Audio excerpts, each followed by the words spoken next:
사랑하는 새나치부 여러분 안녕하세요. 여러분들과 함께 화요일 말씀을 묵상할 노희태 목사입니다. 오늘은 크리스마스 전날입니다. 그리고 오늘 저녁이 되면 우리는 크리스마스 이브다라고 이야기를 합니다. 크리스마스는 성탄절이고요. 이브는 전날밤이라는 뜻을 가지고 있습니다. 요즘에 그런 교회도 있고 또 아닌 교회들도 많은데요. 제가 어렸을 때 크리스마스 이브가 되면 온 성도들이 모여서 함께 크리스마스를 즐거워하며 발표회도 하고 선물도 주고 또 새벽이 되도록 온 동네를 다니면서 캐롤을 부르며 예수님 오심을 선포하기도 했습니다. 그때 사람들이 모여서 무엇을 할까요? 네, 찬양을 했습니다. 어디서요? 교회에 모여서 했습니다. 교회는 언어로 보면은 부름받은 사람들의 모임이라는 것입니다. 하나님을 사랑하고 예수님을 사랑하는 사람들이 모여서 찬양하고 예배하는 곳이 바로 교회라는 것입니다. 오늘 본문에서 우리는 하나님을 믿고 예수님을 믿는 사람이 어떠한 모습으로 교회 생활을 해야 되는지를 알려주고 있는데요. 오늘 함께 나눌 말씀의 제목은 이것이 교회다입니다. 오늘의 말씀은 누가복음 1장 39절에서 56절입니다. 그 무렵 마리아가 일어나 유대 산골에 있는 한 마을로 서둘러 갔습니다. 그리고 그녀는 사가랴의 집에 들어가 엘리사벳에게 인사를 드렸습니다. 엘리사벳이 마리아의 인사를 받을 때 뱃속에 아기가 뛰놀았고 엘리사벳은 성령으로 충만해져 큰 소리로 외쳤습니다. 당신은 여인들 중에 복을 받았습니다. 당신의 뱃속에 있는 아기도 복을 받았습니다. 내 주의 어머니께서 내게 오시다니 이게 어찌된 일입니까? 보십시오. 당신의 인사말이 내 귀에 들릴 때 내 뱃속에서 아기가 기뻐하며 뛰놀았습니다. 주께서 하신 말씀이 정말 이루어질 것을 믿은 여인은 복이 있을 것입니다. 그러자 마리아가 말했습니다. 내 영혼이 주를 찬양하며 내 영이 내 구주 하나님을 기뻐함은 그분이 자신의 여종의 비천함을 돌아보셨기 때문입니다. 이제부터 모든 세대가 나를 복있다고 할 것이니 이는 전능하신 그분이 내게 위대한 일을 하셨기 때문입니다. 그분의 이름이 거룩하시며 그분의 자비는 그분을 경외하는 사람들에게 대대로 이어질 것입니다. 그분은 자신의 팔로 엄청난 일을 행하시고 마음의 생각이 교만한 사람들을 흩어버리셨습니다. 그분은 통치자들을 왕좌에서 끌어내리시고 낮은 사람들을 높여주셨으며 배고픈 사람들을 좋은 것들로 배불리시고 부유한 사람들을 빈손으로 보내셨습니다. 그분은 자비를 기억하셔서 자기의 종 이스라엘을 도우셨습니다. 곧 우리 조상들에게 말씀하신 대로 그 자비는 아브라함과 그 자손에게 영원토록 있을 것입니다.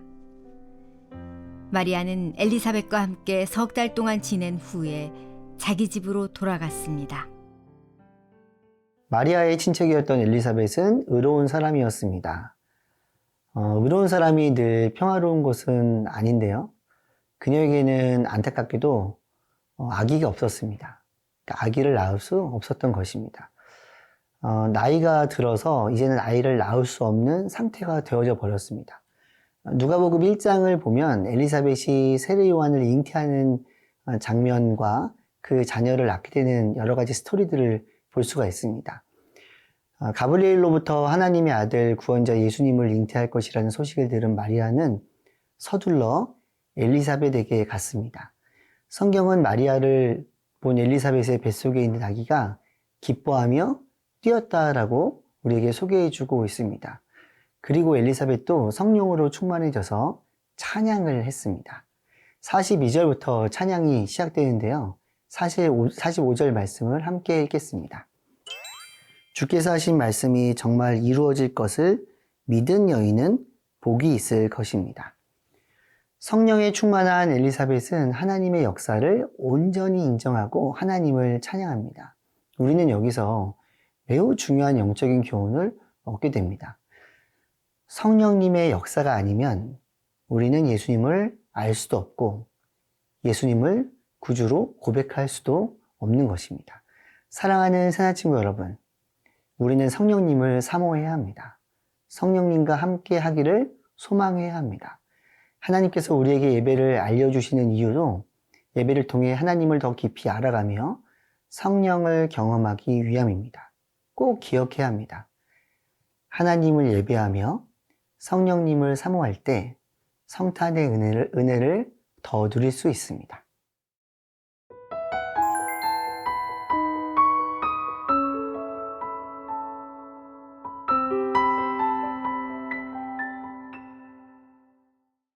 엘리사벳은 자신을 찾아온 마리아를 보았습니다. 그때 성령님께서는 엘리사벳에게 함께 하셔서 그녀는 성령에 충만했습니다. 그녀는 마리아를 축복하며 하나님을 찬양했습니다. 마리아도 그 찬양을 들으며 감격하여 하나님을 찬양했습니다. 46절부터 55절까지 그 마리아의 찬양을 저희는 볼 수가 있는데요. 그녀는 내 영혼이 주를 찬양하며 내 영이 하나님을 기뻐한다고 소리를 치고 있습니다.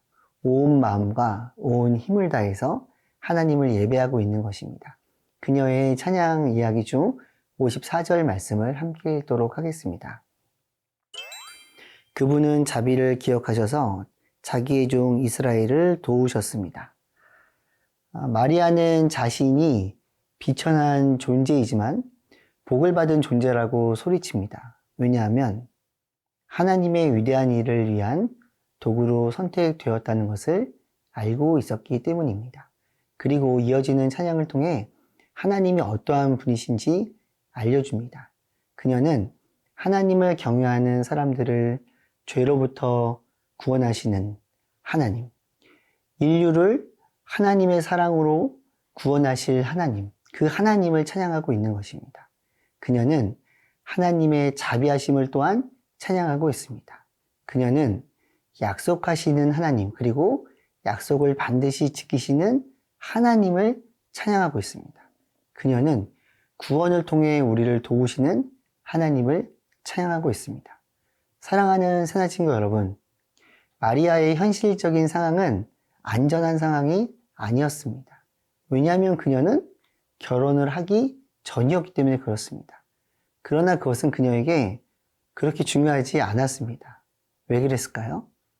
마리아 역시 성령이 충만하여 하나님의 역사를 온전히 인정했기 때문입니다. 그리고 마리아는 성령 안에서 하나님을 온 마음을 다해 찬양했습니다. 여러분에게 하나님은 어떤 분이신가요? 마리아의 찬양을 천천히 묵상하면서 5번 정도 읽어보면 좋겠습니다. 그리고 나에게 하나님이 어떠한 분이신지 깨끗한 종이를 펴고 하나님에 대해서 적어보면 좋겠습니다. 성탄을 준비하며 우리를 구원하시기 위해 오신 예수님을 생각하며 우리의 하나님과 우리 예수님이 어떠한 분인지 적어보길 축복합니다. 성령님을 기대합니다. 성령님 안에서 하나님을 더 깊이 알기 원합니다.